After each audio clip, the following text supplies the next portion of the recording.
आणि धर्मेंद्र प्रधान यांचा राजीनामा जसा जंतर मंतरवरचे आंदोलक मागतायत किंवा देशभरात जे जे मोर्चे निघत आहेत ती तरुण मुलं मागतायत, त्याचप्रमाणे या देशातला लोकसभेतला राज्यसभेतला प्रत्येक विरोधी पक्षसुद्धा मागतो.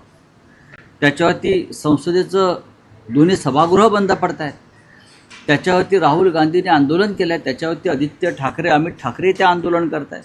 त्याच्यामुळे हा विषय आता फक्त कॉक्रोच जनता पार्टीपुरता मर्यादित नाही. हा विषय आता एक राष्ट्रीय विषय झालेला आहे. आणि धर्मेंद्र प्रधान तुमचा कोण लागतो त्याला तुम्ही इतकं वाचवताय, एवढा अहंकार कशा करताय हे स्पष्ट व्हायला पाहिजे. धर्मेंद्र प्रधानचा राजीनामा त्यांना घ्यावाच लागेल. सर, मोहन भागवत म्हणतायत की और आपला काय राऊत एक आहे की तुम्ही आता एक ट्विट केलेलं आहे आणि त्याला तुम्ही लक्षवेधी म्हटलेलं आहे. गृहमंत्री म्हणून देवेंद्रजी यांनी घेतलेला आतापर्यंतचा विजनरी निर्णय. सर्व मंत्री व सरकारी आमदार खासदारांना माझी विनंती आहे की बाहेर फिरू नका, घरीच राहा, धोका पत्करू नका. बाहेर वादळ घोंगावत आहे आणि कंसात तुम्ही म्हणतात की गद्दार मंडळींनी तर भूमिगत व्हावे. जय महाराष्ट्र.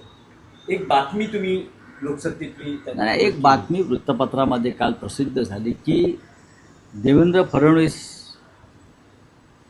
यांनी सर्व मंत्र्यांची सुरक्षा वाढवली. का बरं त्यांना अशी अचानक सुरक्षा वाढवावी लागली?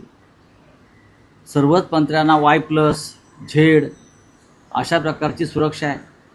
काही लोकांनी स्वतःचे स्वतंत्र बॉडीगार्ड्स ठेवलेले आहेत. जर तुम्ही डेप्युटी CMचा ताफा बघाल ठाण्याकडे जाताना किंवा ठाण्यातून निघताना, तर एवढा ताफा प्रधानमंत्र्यांचा किंवा अमित शहांचा नाही आहे.